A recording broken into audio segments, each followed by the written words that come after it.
Тәуелсіздігіміздің 30 жылдығына бір ел, бір кітап акциясы аясында келесі кітап топтамасын назарларыңызға ұсынамыз.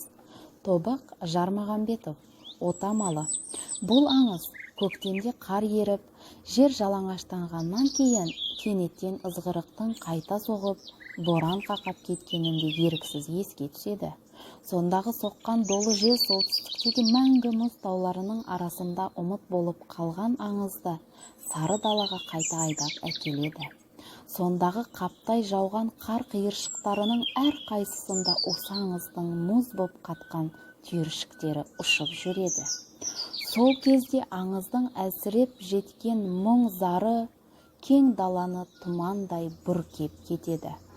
Бұл мұң біресе жусан басына соғылып, біресе қияқты тұншықтырады. Біресе жазыққа жайылып, біресе бұлытқа сіңеді. Биік мұздың басынан жел болып құлап, сай-салаға тығылады. Өзен бетінде шыны толқын болып ойнайды.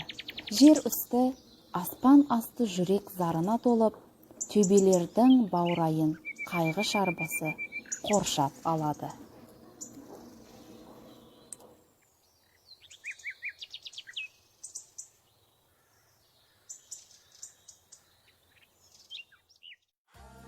Қазақстанда еңбек сіңірген қайраткері Сәуле Досжанның «Қасірет пен тағдыр» романы.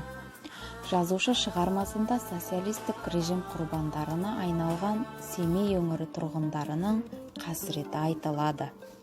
Рас, Семей полигоны жабылса да, оның қазақ халқына тигізген зардабын әлі тартып келеміз.